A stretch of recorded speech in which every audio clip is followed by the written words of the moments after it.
Can you all hear me okay? Yeah. Great. Okay. Well, welcome everyone, and just want to say thank you so much for coming out this evening. And first off, I just want to give thanks to the American Legion Post 130 and Post Commander Bob Simpson in particular for allowing us the use of the facilities this evening. So big thank you to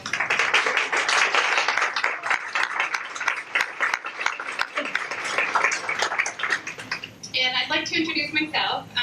I'm Monica Priest, and I live in Poplar Drive. And my husband and I have lived in the city for 13 years, and we have a son in the 4th grade at TJ. And I personally became involved in the Families for Falls Church Way after starting to hear concerns from our educators, many with years of experience in the Falls Church City school systems at all levels, and teachers who expressed concerns about the changed direction and atmosphere of our schools and the lack of meaningful involvement by our teachers, paraprofessionals, principals in key decisions affecting our children daily. And this departure from a strong, ground-up, teacher-oriented, community-based approach to education in our schools is a departure, as we are hearing, from how the school system operated in recent past. And it's really a departure from the Falls Church Way, which is kind of how we got the name. People refer to it that way. And the purpose of the meeting this evening is really for residents to learn about and participate in discussion on restoring transparency, accountability, and meaningful input by all stakeholders to our public schools. And to that end, the Families of Falls Church Way got off the ground just last month, honestly, beginning of May. And what it is, it's really just a vehicle to allow parents and city residents to communicate our interest in the school system. And the Family of Falls Church Way, it's not an organization that I head, and I do not personally speak for any individual that's involved. Today, the Family of Falls Church Way is made up of about nearly 200 individuals, several in this room. I'd like them to stand up a little bit. Thank you. And there's many more who couldn't attend this evening, and many more who are joining. And the group itself has a healthy diversity of opinions and thoughts about our school system, really representing a wide spectrum of views. Some residents are decidedly frustrated with the direction of our schools, and some are concerned, and frankly others have not yet formed any opinion. Many are still in the information gathering stage in order to understand the issues and concerns better. But the one thing that we all agree on is that we want great schools and great leadership. And we'd like to see transparency in school budgets and finances, accountability for the governance of our schools, and meaningful input from our teachers, paraprofessionals, principals, parents, and other stakeholders on the direction of our school.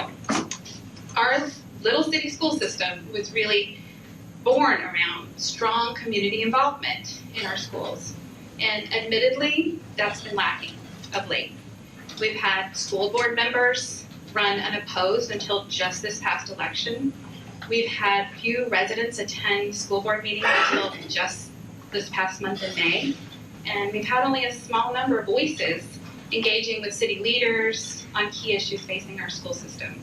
So the goal of this evening is to give everyone a voice, kind of an opportunity to share any concerns, and for all of us to listen deeply and respectfully to all sides, especially with those with whom we may not agree, and to encourage involvement and engagement with the Falls Church school system by as many residents as possible. There are just too many critical issues facing the city today, from the Mount Daniel expansion project, to teacher and staff morale, to school finances and the budget, to the George Mason campus project, among others. And the path of each of these will have a huge impact on the future of our schools and the community. So now is the time, we think, for residents to really re-engage and to renew community involvement with our school system. And I would like to end by citing one other tenet that's important to all who support the Families for Strong for the Families for Falls Church way, and that is that we strongly agree upon. And that is, in order to have this dialogue and affect change, the discussions must be conducted in a respectful and constructive manner. We have learned early on that people will just tune out if the dialogue is anything but one of respect and civility. And so on that note, I would like to turn this evening's forum over to Harry Shovlin, who will introduce a video that we think will provide kind of a more common basis for our discussion, and then he'll serve as the facilitator for the comment portion of this evening's activities. And many in this room know Harry Shovlin very well. He's a 23-year resident of the city, and he spent 20 years himself teaching in the Falls Church City Public School System. 28. Whoops, I read that wrong. From 1972 to 2000. I knew my math that right. No, that. And he coached George Mason High School track and field for 27 years.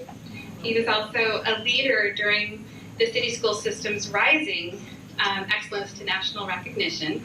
And he's twice the president of the Falls Church Education Association. And he's a longtime local manager for the Girls State and Boys State programs for the American Legion, where he's volunteered for 38 years and is an executive board member. So with that, turn it over to Harry. Thank you.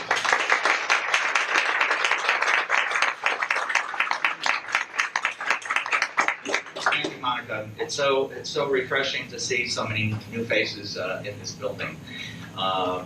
2 years ago, Ken Feltman and I and Sally Eckfeldt and who else, Ken?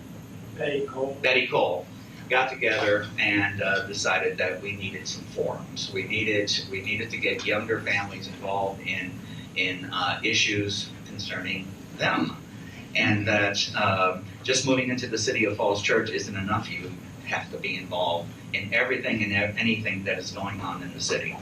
And for instance, a little plug for Ken Feltman's interest at the moment, and that is, remember, Tenor Hill starts tomorrow, and then there's Saturday and Sunday. So go to one of the events on any one of the days, or go all 3 days. And that organization started only a few years ago, and it is now nationally recognized as an activity in the City of Falls Church. It's important to be involved because basically two years ago we were afraid that things were getting out of hand in the city and that we didn't have enough say from the general public. And so you guys are the fruition of what we talked about 2.5 years ago, and that is we wanted the younger people to basically step up and take charge of the variety of activities that are going on in the city. So we're here and we're going to continue, and the Legion is always going to be available for a forum. So if you have an idea or a few of your friends have ideas about a forum, just let us know. The hall is available during the week most of the time, except Tuesdays when the Boy Scouts are here. So we will make it available. So we want to be a vehicle to help things along. And I'm going to steal her program.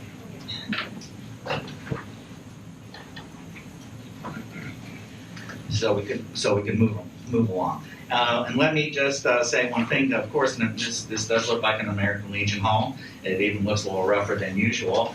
We have our double doors there. We have a construction project going on. We just poured the base for another room, but the room's going to be a storage room, so that we can hide all the racks and everything else once all the chairs are out. And so we apologize for that. During the next forum, and I expect there to be another forum from some people in this room, there'll be a much nicer place. Okay. First thing I'm going to do is to have Rob start the video, and we'll see some topics of concern for that again have been collected from a variety of people. There isn't just one person who's involved in this. And after the video, will then lay the ground rules for the time period when you may speak. Okay? So Rob, take it over.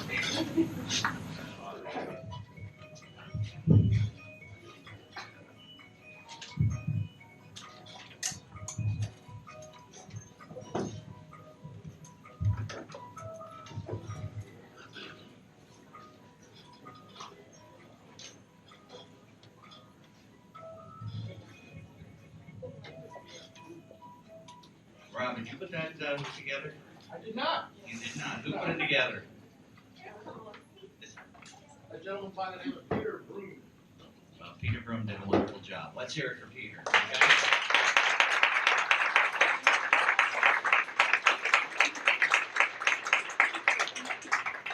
I want you to listen to the next statement very closely, and this will describe 21 of the 28 years that I was in the system, and I think it describes the superintendent's role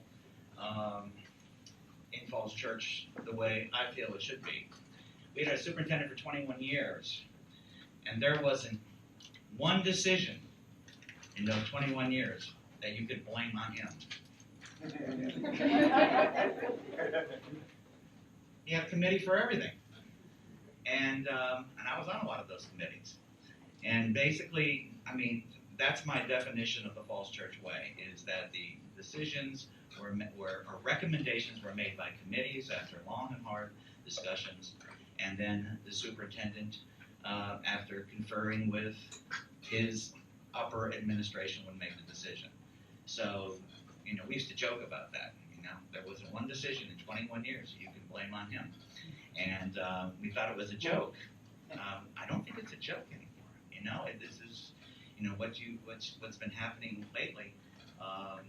Prove that he really knew the Falls Church way, and he acted on it. Okay, what's happening next? We're gonna have some people speak first, and then we're gonna open it up to the audience. And if you wish to ask a question, make a statement, or whatever, you're gonna have 3 minutes, and we're asking you to come up to the microphone, and in order to do that.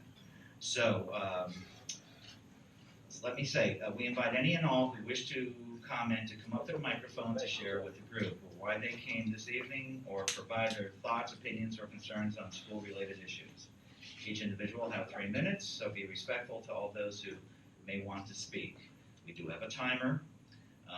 He does not have a gun. So we ask that folks keep their comments within the time limit. So again, I'm going to reiterate. The tone of any commentary should be made in a constructive and respectful way. The forum, this forum is for information sharing. A meeting will follow, and this is important. You just to have a meeting and then have nothing, that doesn't do anything for anybody. A meeting will follow on Saturday, June the 25th at 2 p.m. at the Pavilion at Berman Park, off Ellison Street behind the Taco Bell. And if we don't have a function going on here, if it rains, snows, sleets, who knows in Northern Virginia. If you don't like the weather, wait a minute. So you can come here. We can check on that at the time. And so we're going to discuss the next steps and brainstorm a plan of action to address some of the concerns heard this evening.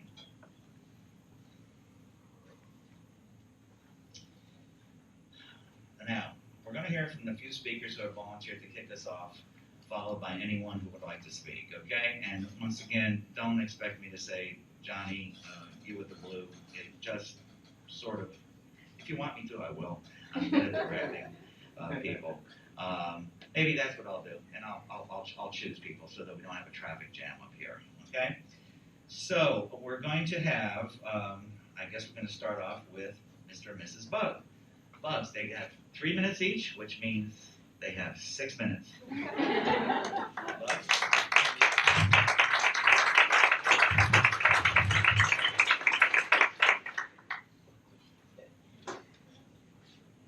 Let's be frank.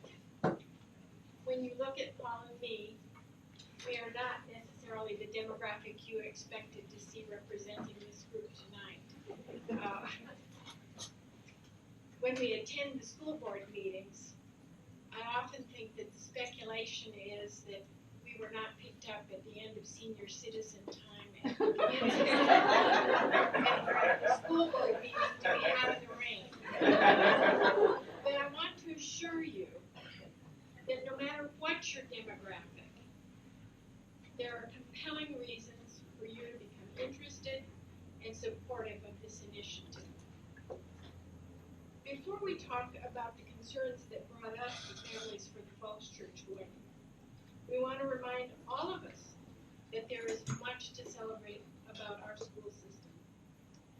Paul and I view our school's current difficulties not as a Titanic headed for the iceberg, but instead a governance environment requiring a course correction made possible by a vigilant crew. We all here are members of the vigilant crew. We can recognize that the dangerous waters we have entered, with all of it first setting aside acrimony, engaging our most creative and open-minded thinking, and initiating a corrective action to get our schools back on track. Make no mistake, this will not be a one-time effort, but rather one requiring sustained focus over time.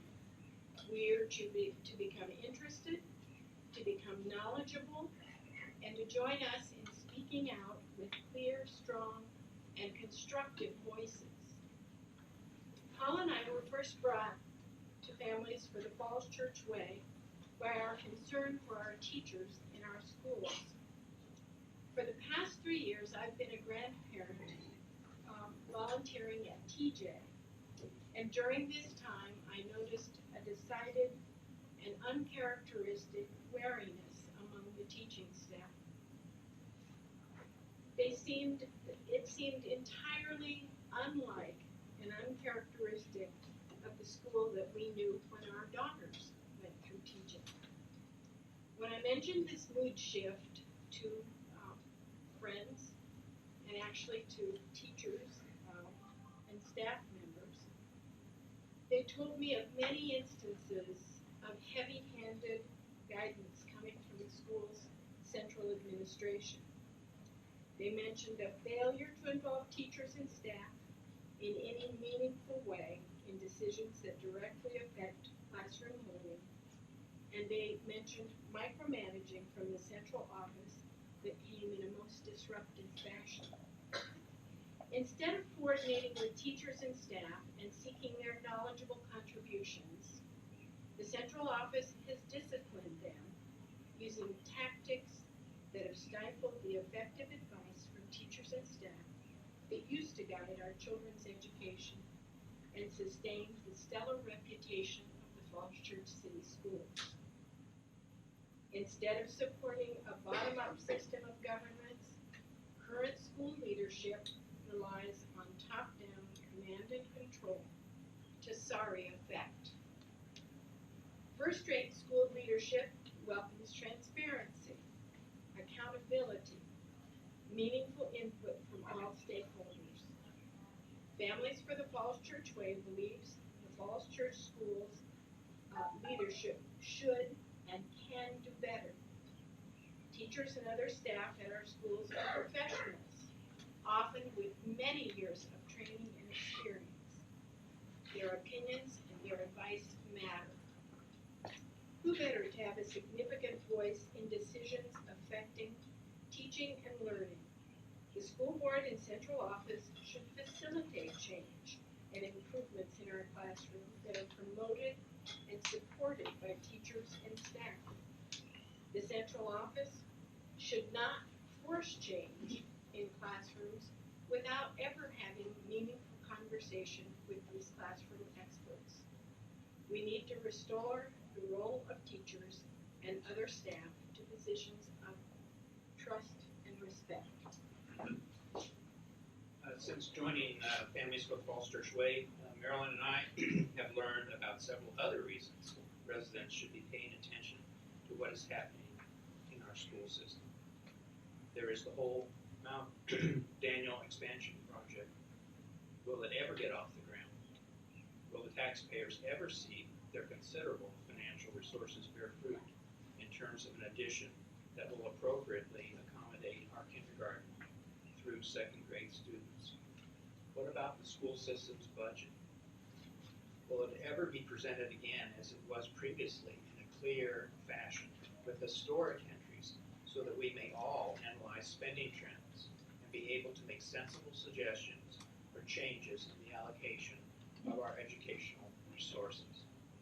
What about the development of a new high school, which could cost $100 million? What is the best way to approach that project? So many issues, so many fundamental, consequential decisions facing our community. Make a plan tonight to become involved. Help our community foster necessary course corrections and help us work with members of the school board and the central office to implement informed, sensible decisions to improve the current direction and atmosphere of our schools. We would like to close with this quote from the Military Officers Association of America. Good places to work are run by people who respect employees, listen intensely, set a vision, and then empower people to make it happen. Thank you for taking note of our concerns. Please consider making them your own.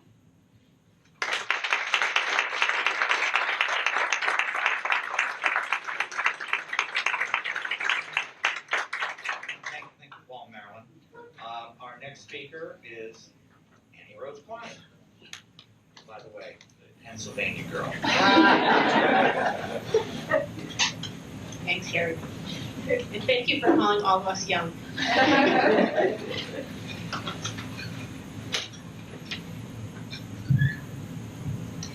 My name is Annie Rhodes Klein. I live on Seton Lane, and I am the mom of a 4th grader and a 6th grader.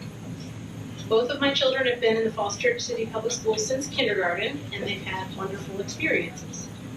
As a broom parent and a mom, I can tell you that our teachers and other educators in our schools are talented, hardworking, and professional, and our schools and classrooms are a pleasure to visit and volunteer in. The people I've met through Families for the Falls Church Way are people who care.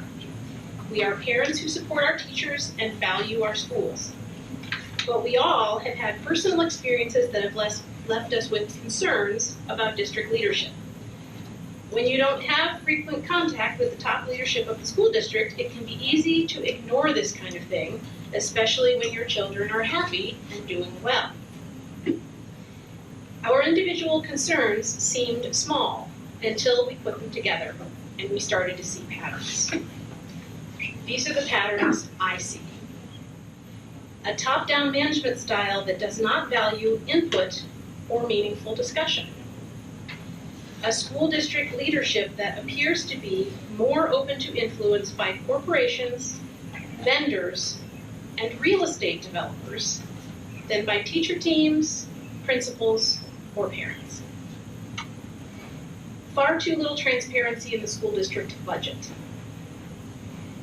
Attempts to understand what the school district is spending our public money on, leaving people feeling that someone is hiding something. If you're looking for specific details, I encourage you to check out the awesome website for this group. And if you missed the video, I bet it's online. I encourage you to have conversations with your friends and your neighbors and anyone you may know who has a connection to our schools. And I encourage you to attend a school board meeting or two if you can. I am so glad to be part of a community that deeply values high-quality public education.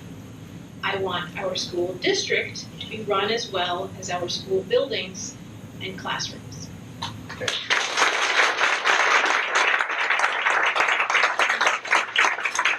Thank you, Annie. Okay, now we have Mary Kay Hughes. from the other side of the room. Good evening, everyone. My name is Mary Kate Hughes, and I live on Millwood Drive, and I've been here in Falls Church City for just a year and a half.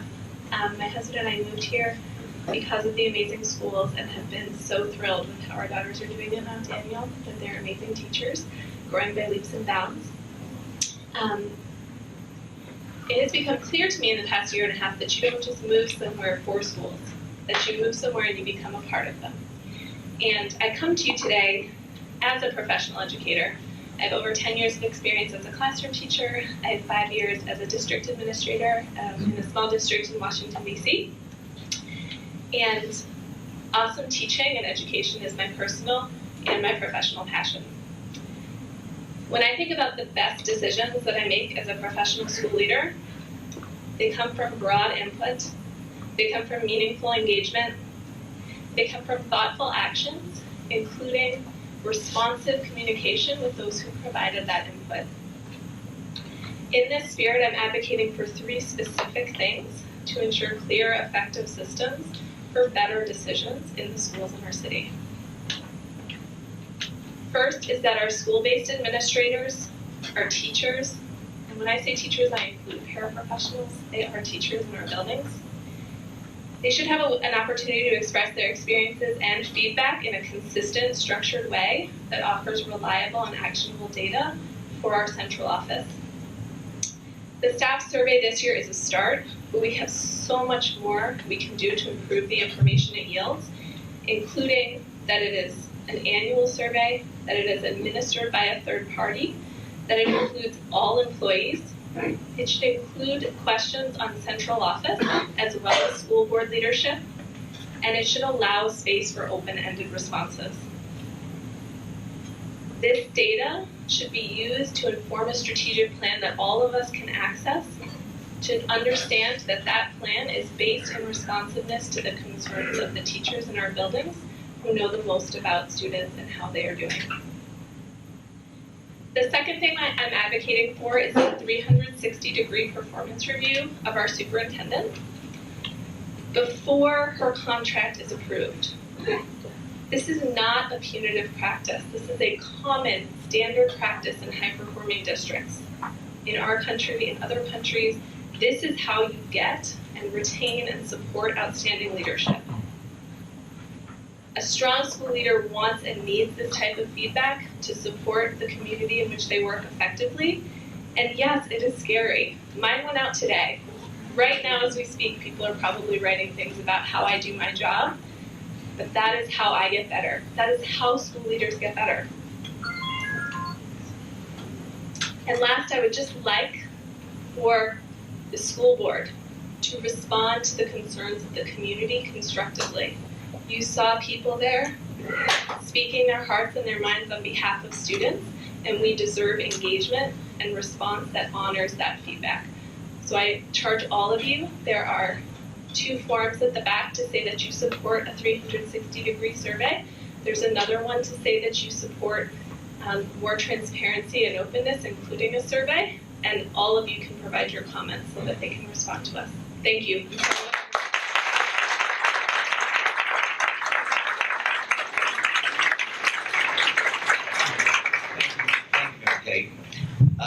This time, I decided that.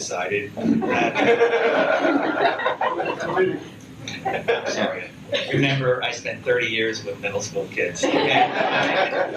So we'll take 1 question from this side, one question from that side. Okay, just for a little bit of evenness and fairness. Okay. Yes, sir. Hi. Please come up here. When I sound a little familiar with some of the people who are coming up, it's because I am familiar with them, okay? Hi, I'm Bill Schmidl. I live off of Pennsylvania Avenue. I've lived here 2.5 years. I'm in the military, so I move around a lot. I've got little ones, so I don't have a lot of experience as a parent, but both my parents were teachers. My mother was the president of the school board, so I did have a little experience in that, watching them deal with the fracas that is representing community. This is, the question I have, well, I've got a few questions, so I don't know how much you'll entertain. For you, sir, you mentioned, I'm kind of new to this, you mentioned that we would return to transparency. So I just want to understand, was the school board transparent at some point? Was there a period of time where they published a budget that you could easily, line item, it was easy to read, and you could figure it out? Yes. In the past, was the administration that proposes the budget to the school board. But in the past, we had budgets that gave previous year's actual expenditures and proposed expenditures, and then the proposed expenditures for the budget year. Now, all we get is a very collapsed, very lacking in detail budget for the coming year without any actuals, so you don't know what was done before, and you don't have any context with which to look at these numbers. And even if you had the other numbers, the comparable numbers for the other years, the detail has been collapsed, so you don't really know what's going on. What did that change? When did it change? About 3 years ago. 12. I would just note that I think Phil Reitinger on the board did ask for that information. You know, I think it was probably the first or second week of May, and it took about 2 weeks to get it. So the school board didn't even have that information until very, very late in this process. And as he said, how can you even kind of decide on budget issues if you don't know whether you used up the budget in the last 2 years or not? So it just seemed, it was striking to a lot of us because it just seemed like very basic information that we all thought would have been, as they said, readily on the table, and as of May, it's not. And so I'll just have one other question, which I'm very confused about.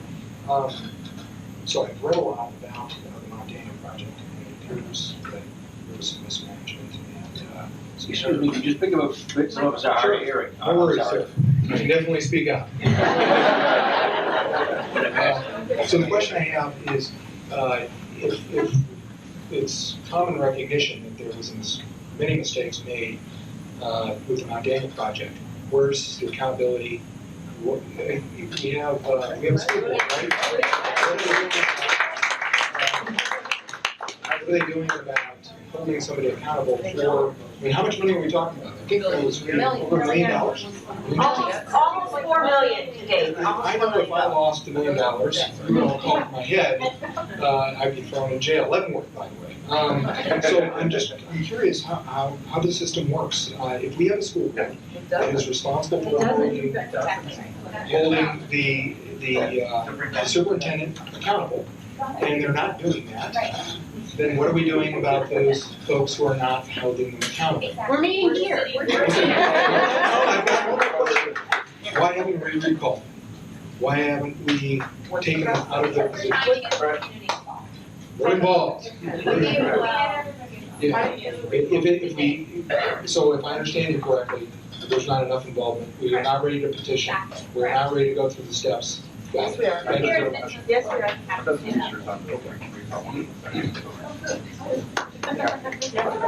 Phil.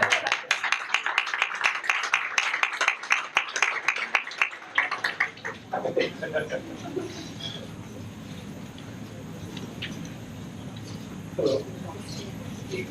Steve Marshall, I do not know him.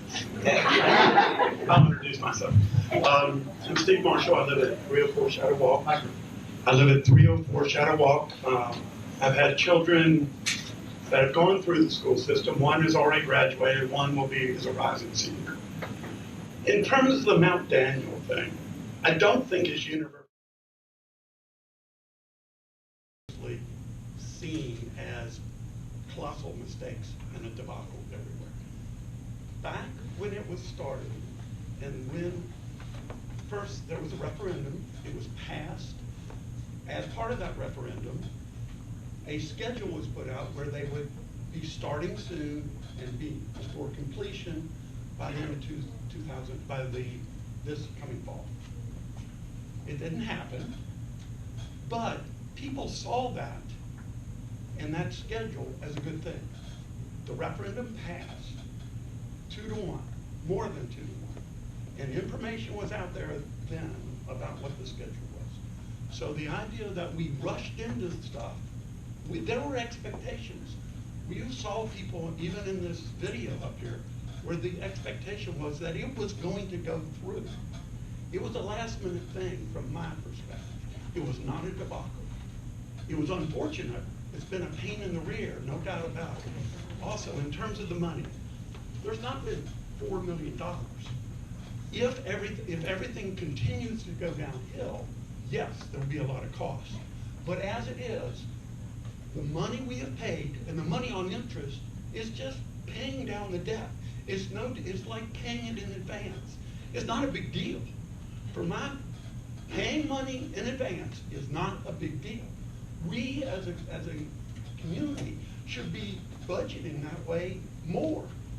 How many families put money aside in advance for things? It happens all the time. Yes, there have been expenses that have been extraordinary, but it's not near what you're saying. And I think in terms of open communication and honest communication across it, don't put everything so negative. Try to see both sides of it. It was not clear. I have been looking for comments before the referendum of people making some comments about, we're doing this too fast, we need to do this. Nothing. I have not seen. I was, sir. Please. And maybe it's just lost and I don't see it, but I was not able to find it. I have listened to a lot of this that was up here was great, and I agree. I think that kind of input from the community is good and helpful, but it all happens in the last month and a half of a budget cycle. There's a lot going on. There's a lot of changes that have to happen. Everybody has got their own hot buttons. Frankly, to resolve the budget stuff, I think we need to be planning a lot sooner. And having, only that short a period between the time that the city council tells you what, lays down the rule and says, I'm sure there'll be a way you can find the money. It'll be painless. Well, it wasn't painless. And the cuts that were made hurt. I think they did hurt. I don't think there was anybody found cuts in there that were, that was frivolous. So, from my perspective, some of this goes to the city council too. And that the whole budgeting thing should start earlier. Maybe there's some way of getting committees or something that can help with understanding the budget and help support doing some of that. I was, some of the website links talked to, about the Arlington budget and pointing to other budgets. And Arlington's got a layout. They have a committee that works on the budget. I mean, there's a lot of work in this stuff. Sorry. Yeah. Okay. I appreciate it.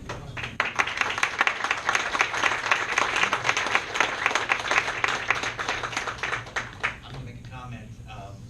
In the 30 years that I was involved in the system, whenever Mount Daniel name was mentioned, it was a hot button.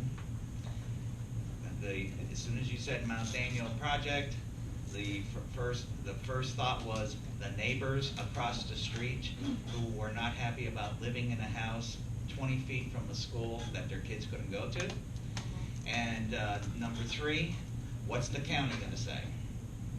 Okay, so those 3 issues were always mentioned in the 30 years that I was definitely involved, and how the project got to where it was, I still don't understand how that happened. I'm currently trying to help a friend rent a property in the city of Falls Church, and I have a few people coming in to rent the property, and they ask me, well, do you think I could do this? I said, before you spend the first dollar, go to City Hall. See what City Hall will allow you to do in this building. Okay? Did we do that at Mount Daniel? I don't know. Did we go to the county first and say, this is what we want to do. Are you going to let us do it? Next. First.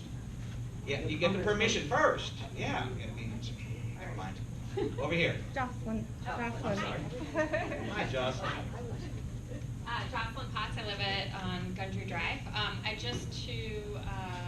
your point. I actually have done quite a bit of research. If anyone knows me, I am a researcher, and before I got involved with this group, I did my due diligence. I read everything that I could get my hands on.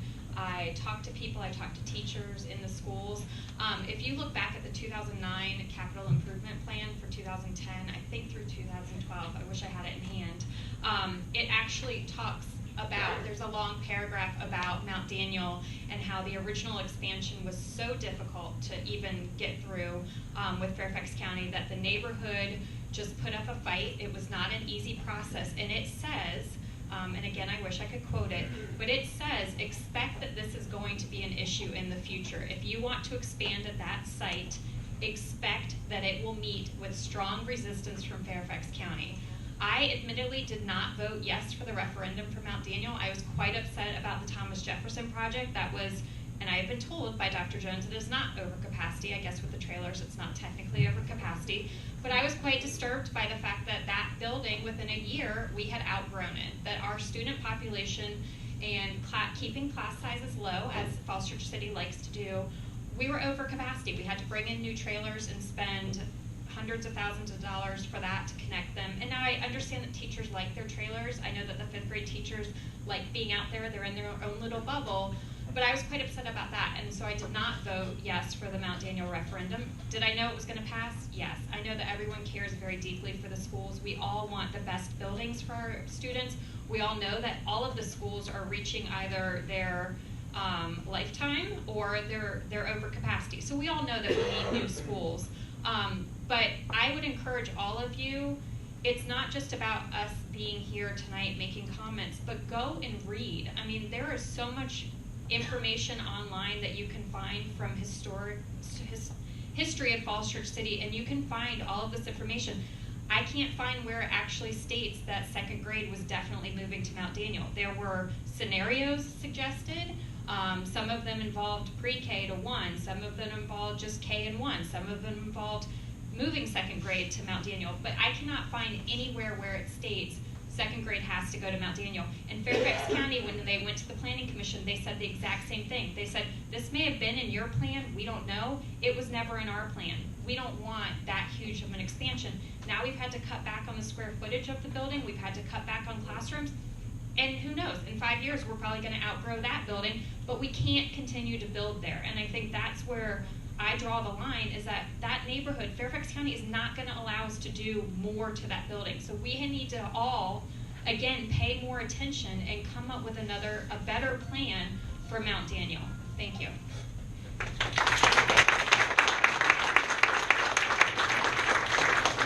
Thank you, Madam. Right here in the front. Hi, my name is Julie Harrison, and I have 2 children in the system. I have a middle schooler and a son at TJ. And I always tell them to try and look at the facts and really analyze the facts before they make their decisions. The fact that I am here tonight is because 3 out of 4 principals are leaving.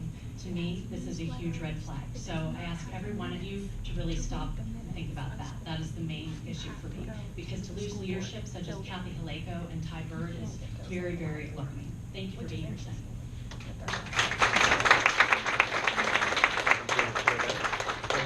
On the left.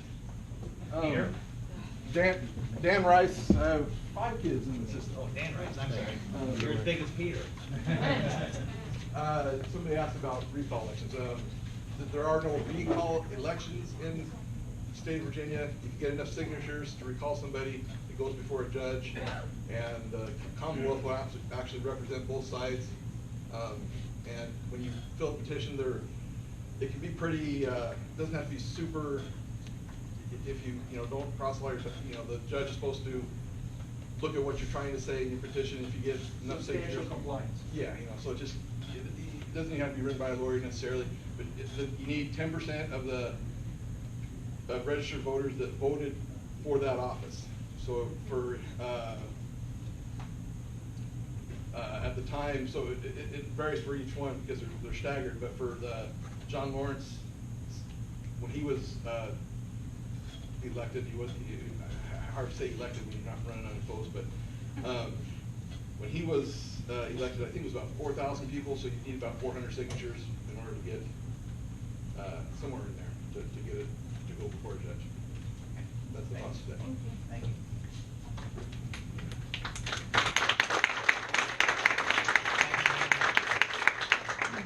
On my right.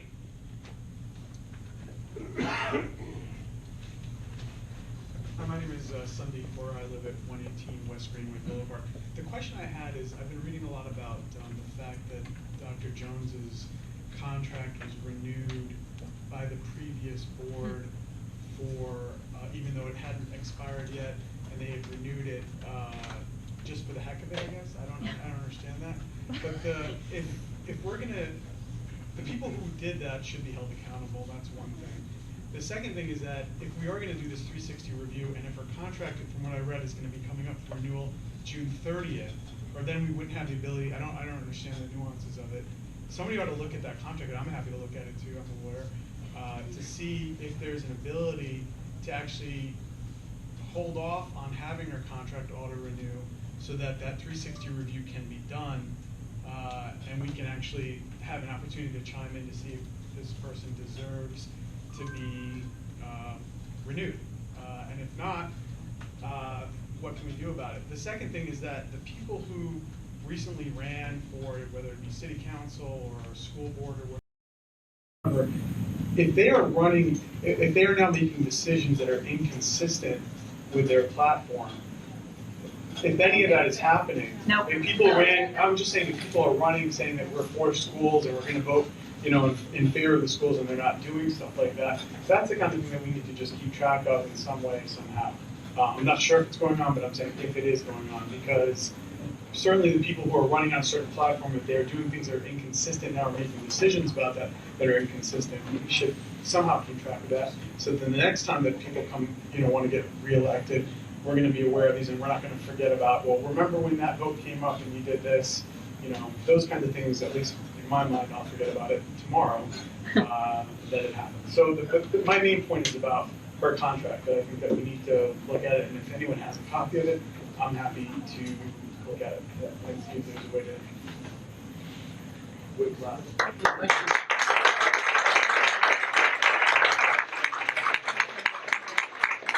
On my left, do we have any takers? Yes. Speaking about a former candidate, right?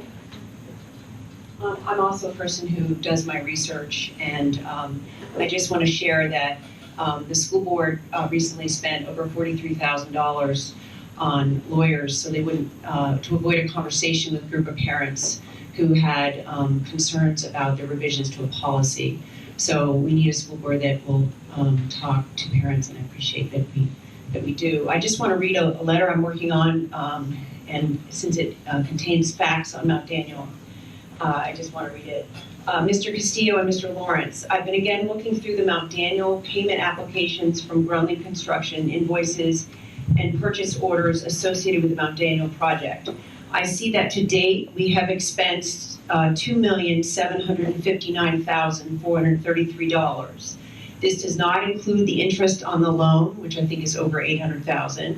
Attorney's fees to date stand at over $87,000.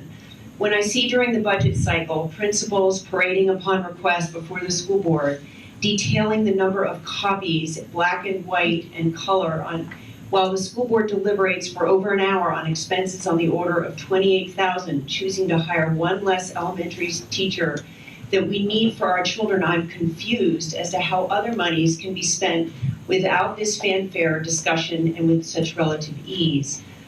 For example, the generator purchase on the order of $65,000, was that ever discussed or approved? I'd like to know why we bought a generator. The total change orders on the Grundley contract have now been very interestingly reclassified as purchase orders in the excess of $129,000. Please let me know the approval process for that. It also appears that there's been a number of code compliance issues that existed at Mount Daniel that have just been remedied through the Grundley contract.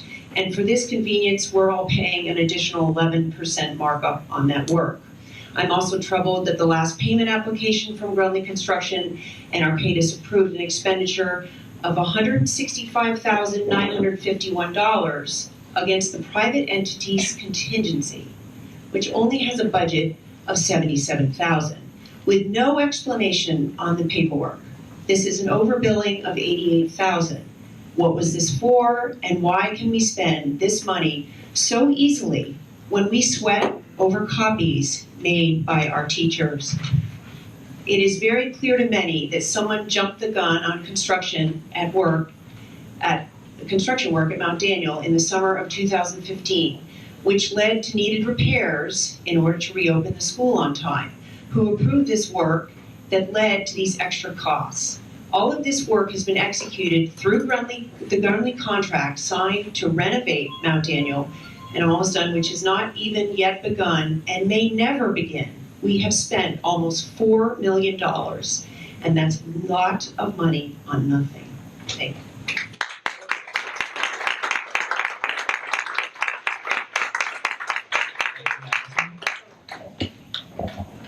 Yes, ma'am, please.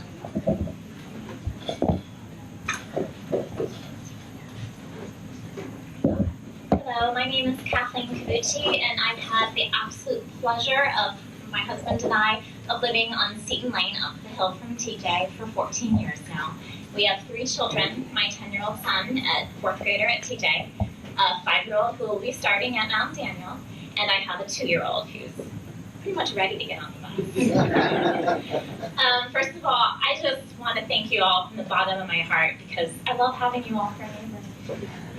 And second of all, I just wanted to raise a few thought-provoking questions. I'm not saying that I have answers or know what the best course of action is.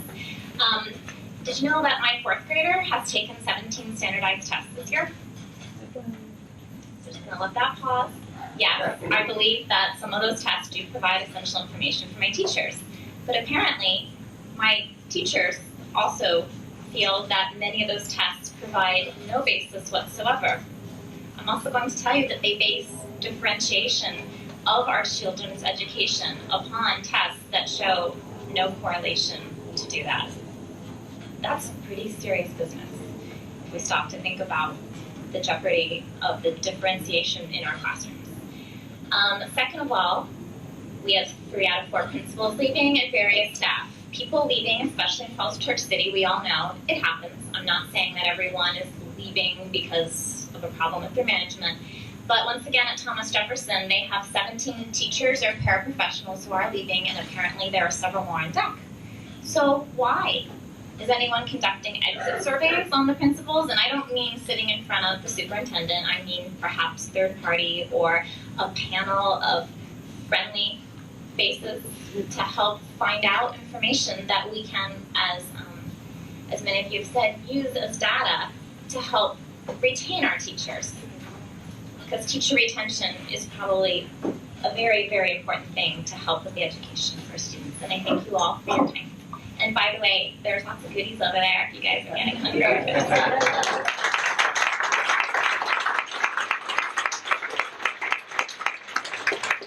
Back to the left. I have somebody at the ready over here. I'm just going to stand here because I need a food. Okay. I'm Emily Carmody. My mom is Kathy Hoytown.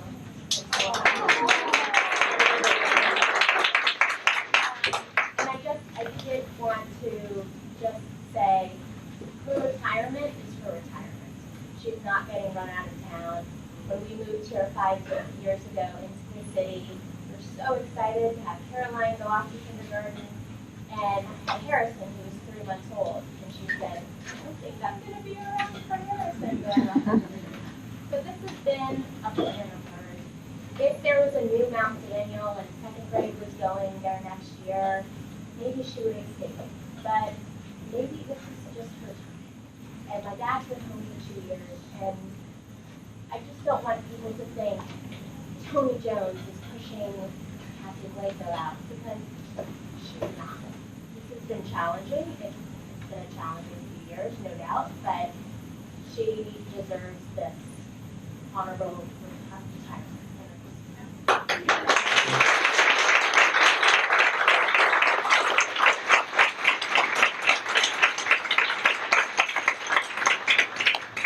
And I think the same thing goes with Ty. Ty Bird was a marked man in Arlington early on, and I believe that this is a continuation of the people who think very, very highly of him. In fact, I think they urged him to take the principalship of George Mason when he left, simply to get the experience to be in a high school outside of Arlington. So basically, he has a huge fan base in Arlington, and that's why they got him back in, because he's going to be the secondary supervisor, I believe, of high school. So somebody over there. Pardon? Somebody over here who wants to make a comment. Okay. Yes, ma'am.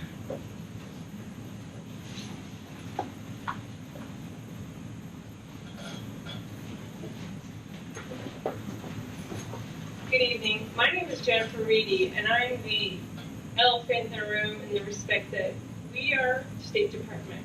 We are brought here by the State Department with the promise that we have the best schools, and we have encountered the best schools, and I can't thank you all enough for all the work you do to support your schools. And I want to tell you how I got involved. My daughter's in 4th grade in Amy Tolliver's class, and throughout the year, Amy, being a fabulous teacher, noticed that Eliza was having some issues copying from the board. Eliza was having issues by closing her one eye to focus. And so Amy suggested, hey, you might want to get her eyes checked. So I did. My daughter has depth perception problems in her entire school career, and we're military on top of State Department, so we move a lot. But she had always been told that she needed OT. No, she had depth perception. So I went to the doctor. We got accommodation suggestions. I called Lorraine Celestin at TJ, set up a meeting.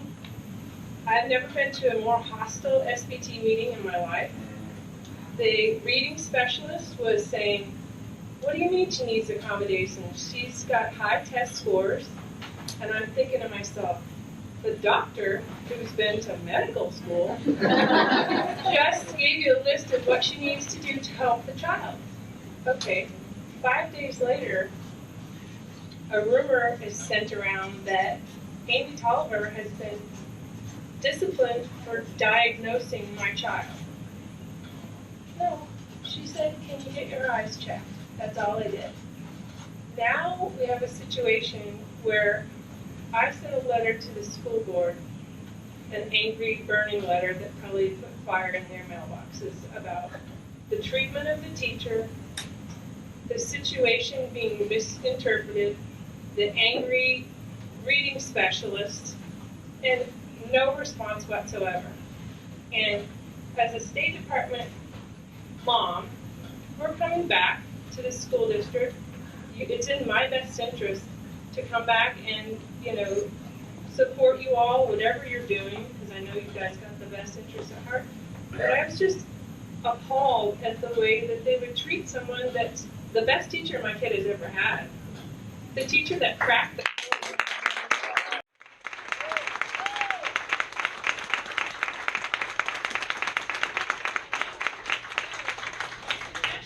we're moving to London in 2 weeks. They rotate out in June. You have a brand new batch of parents coming through that can get involved with your school. Communicate with Oakwood. That's where everyone lives. They're not going to get it through the regular grapevine, but we have 3 buses full of kids that come to your schools every day. And the parents want what's best for their children. So that's my suggestion, and I appreciate all that you all do, and I'll be back.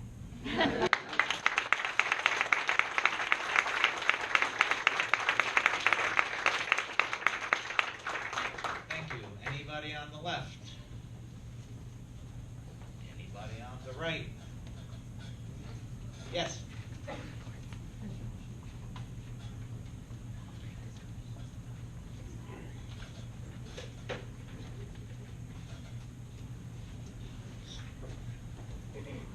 Hi, my name is Matt Brooks. I live over in the Winter Hill area, 341 Country.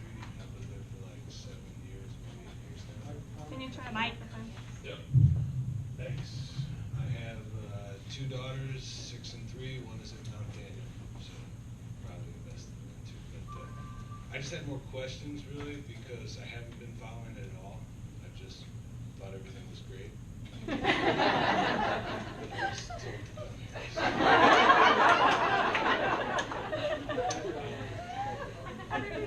So one of the questions I had was, so all these new developments that we're doing with the Harris Teeter, with the retirement building, the new hotel they just built by the Space Bar, how they're saying the Whole Foods, and over by the Fresh Market. I can understand how this could contribute to the capacity of the schools, but I thought that this was supposed to also bring a lot of tax money to help the schools. I don't know if that's true or false. I don't know, but that would be my question. Isn't there going to be more money in the pot to help with the capacity? And then my other one is, I don't really understand the fight. Like, I thought Falls Church, the school, was controlled by the Falls Church community, and my understanding is that everybody in Falls Church, I mean, and you started off your speech like you're surprised you're here, but I think as I get older, I mean, yeah, I have kids in school, but of course I'm going to support. It's giving back to the society around us. It's only contributing to. So, I mean, is it Fairfax telling us no, that we can't do something, or I just don't understand really the fight. I don't need a lesson on it now. I should probably do more research. But I still, even after all the video and everything, I still don't really understand why we can't do what we want. So, thanks. And I will continue, if there is some help to be had, I will pick up a shovel and I will go.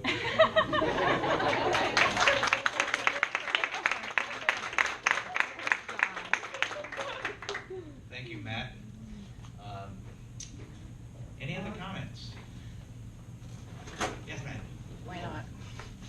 Oh, no. Let's have both of you come up. Both of you come up, and one can sit down. Come here. Both. Go Come up ahead. here. Yeah. We have to ready. Go ahead. Oh, I can go ahead. All right. I'm probably just repeating what everybody else says. I'm really glad everybody's here. I'm Domenica Rubino. I live on Hillwood Avenue. We've lived here, I guess, 18 years. My youngest stepson went to George Mason. He's just finished William and Mary. And my little guy's in middle school. He's not really very little. He's 13. He wouldn't like to be called that. My husband and I have been just increasingly really discouraged about the morale situation, which everybody is talking about here. But also I feel education has taken a big shift. And I was part of the Concerned Parents having to do with what I think is overuse of technology. And seeing the changes in my son as he went from kindergarten to now, where he's become very separate from the technology situation. I mean, just separate from learning. But I have been increasingly just concerned by this administration, and I feel like everything is focused on, we're an Apple school. I mean, what the hell does that mean? Yeah. It means nothing. And our kids, we are uniquely in a situation in this city to have a small school where we value our teachers, and the teachers could be really left to their own devices, you know, left to their experience to work with kids. Kids could be even shifting groups based on interest, you know, gifted or not. I think really getting the kids to love learning, and I don't really see that happening, and I think kids are becoming more and more distant. You know, my son said, well, I think the teachers are just kind of guards now. They're not really teaching us, they're watching what's going on the computers all the time. This technology thing has really affected the middle schools a lot. And I think we're losing a lot in terms of tangible learning, hands-on learning, and if we can support our teachers. So whatever the process is, if there is a process to really do this 360 review on the superintendent, I really think we should, because everything has changed since she came, and it affects the kids. They see that the teachers are unhappy. Several of the teachers that I've spoken to and I work with, and I actually spoke to one today, and this is what she said. She does. They won't say anything. They're afraid of the administration. And we've been to many meetings where they say they're not afraid of the administration, but guess what? They really are. They don't have a voice. And that's shameful in a small little town where we actually could have a say, as opposed to Fairfax County and some of the other bigger counties. So I guess that's fundamentally all I have to say.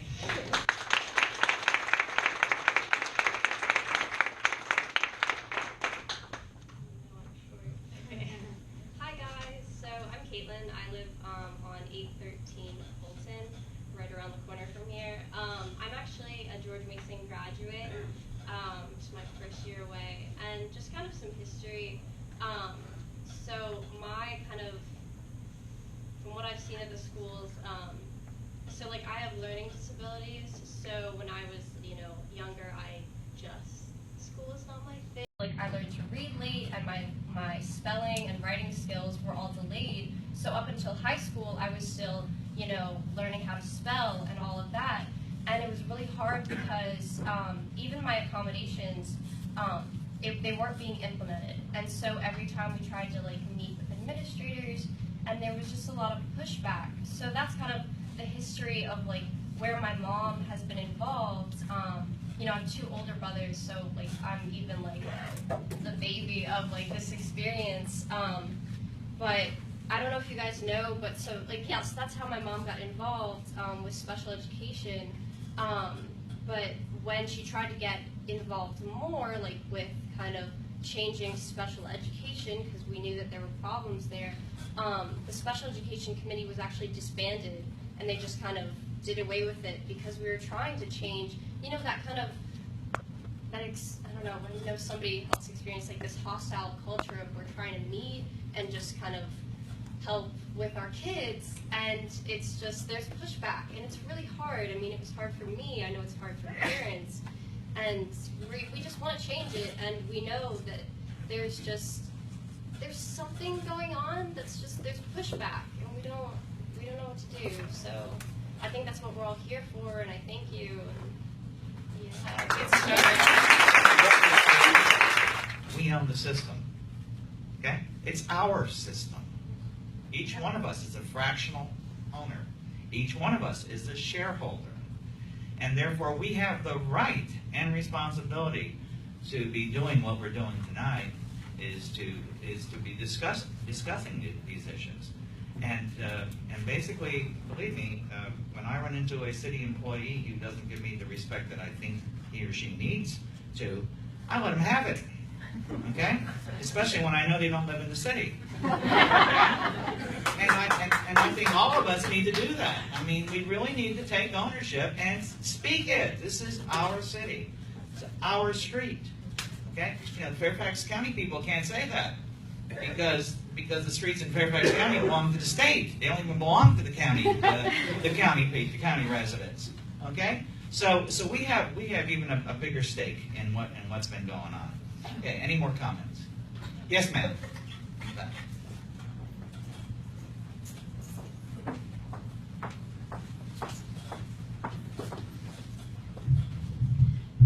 My name's Amanda, or I prefer Mandy. I live right over here at 707 Fulton Avenue, and it's kind of amazing because I have a almost 6-year-old son now, and it kind of reminds me a lot of him going through the school system now. And I remember when I was going to, TJ at the time, I had probably the world's best second grade teacher, Miss Lana Wett. And because of her, my mom got the process started because we had all these tests done on me to figure out what was going on, was I being slow, was it being difficult?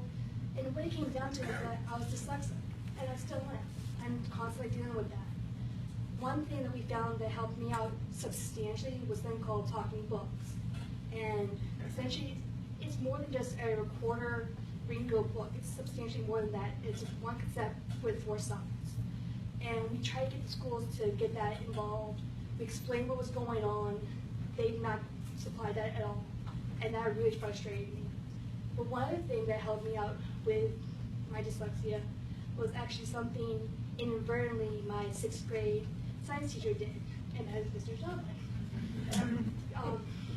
Yeah, quite a small world. It comes full circle. But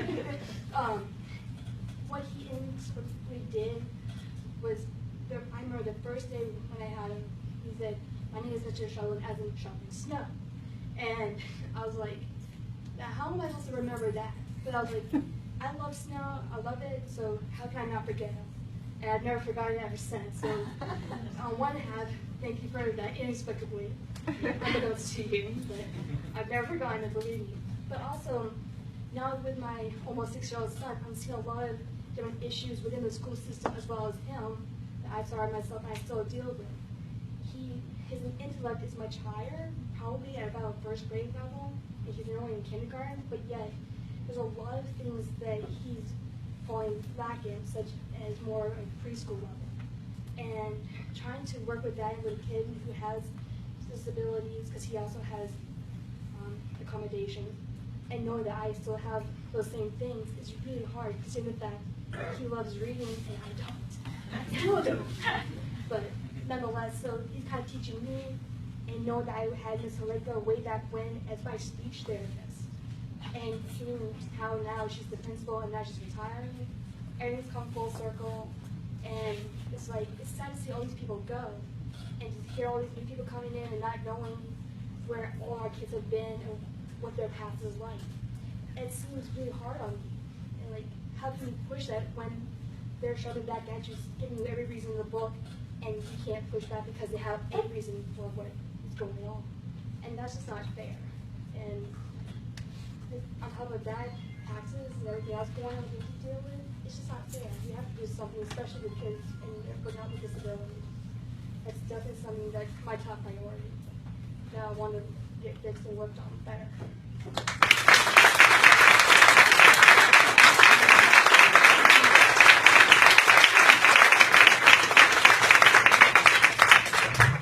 Okay, do we have any? Oh, there we go. I'm Melissa Dana, and I just want to shift the topic a little bit towards solutions, because I think we can probably stand here and identify problems all night long. And I actually can think of a lot of solutions, some of which have already been mentioned tonight. One is the 360 review of the superintendent. So if you haven't had a chance to sign that letter, it would be very helpful to do so. They will deliver it to you. Another solution is to join the Falls Church Way, because one thing I have learned is that there is power in numbers, and there's insanity in standing as an individual. It is very easy to be painted as a crazy if you stand by yourself and point out problems. But when we collectively join together and work on problems as a community, it's a collaborative, productive, positive process. So, and I think that the Falls Church Way is a very open group. We are inclusive.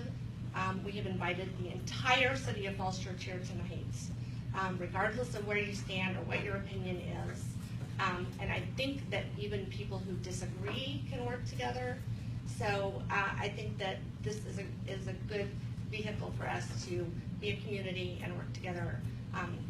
The way you join is you go on the website, you can grab a card and go on the website and click join, and we will have blogs and newsletters available very soon.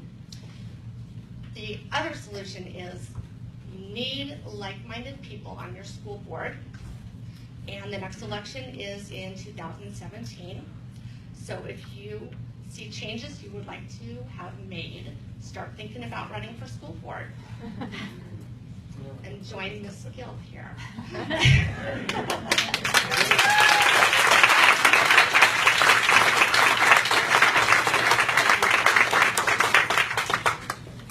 And speaking about the city officials invited to the meeting, we do have a few with us. We have the former city council, former school board, 26-year veteran who volunteered for these positions, Karen Sharp.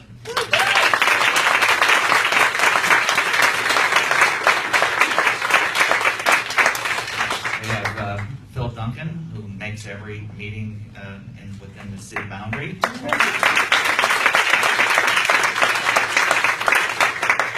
Of course, we have Aaron's with us, a current school board member.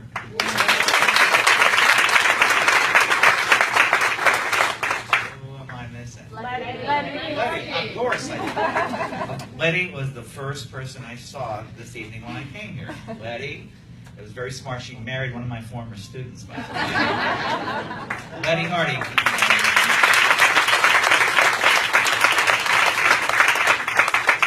I think he was lucky.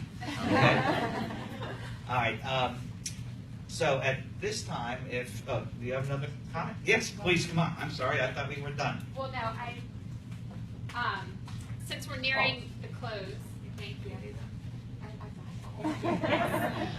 Nearing the close, I just want to say thank you for coming out tonight. I know that June especially is crazy busy for everyone. I feel like I have been at meetings every single night and continue to do so. But this is really, truly amazing to see all of you here. And like Melissa said, whether you disagree, whether you agree, we're all in this together. I said that in when I spoke in front of the school board, which is not my favorite thing to do, but I told them, I said, it's not us against you, it's all of us working together. And we're working together to make our schools the best that they can be, to make our teachers happy, every single one of them, to make sure our kids have the best education. We're all here in it together. Melissa mentioned there's a lot of literature at the back. I think one of my friends, upon her first meeting with us, we were meeting in a group, and she said, my brain is going to explode. There is a lot of information. I know a lot of opinions were shared. We are a large group, and we are gaining momentum every single day. I think that my main concern is having a positive impact. I don't want this to be a negative thing. I want this to be positive. I want all of us to join together to make changes, whatever they may be. I don't know yet. None of us really know yet. We don't have a solution to every single problem that we're facing. But all of us to come together, I think the power in numbers is very important in this goal of coming together. Go to school board meetings. The pink sheet at the very back has a summer schedule. This is actually when school board has told me they get the most done. So these are probably very important meetings to attend. Whether you choose one of these as your goal for the summer to attend, I've been to quite a few lately. They're always interesting, but these are very important. You can join. We have a Facebook page. If you look, it's the Falls Church Way. We have a yellow sheet with just more information. Again, we don't have any solutions right now. We're all just a baby group of just getting together the last month. May 1st was our very first meeting. So we're now on June, I don't even know what date it is, June 9th. That's not very long to be together. The next step, I feel like we have to have a next step. We have a meeting at Berman Park on June 25th, which is a Saturday, at 2 p.m. So whether or not you can put that on your calendar, join again. If it's raining, we got the nice invitation to perhaps meet here.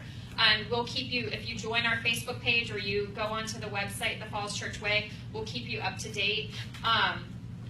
So 2 p.m. Berman Park and school board meetings. That's what I would encourage everyone. Just mark one. Even if you go to one, just show the school board that we are paying attention, that we are involved, and we want what's best for our kids. Thank you.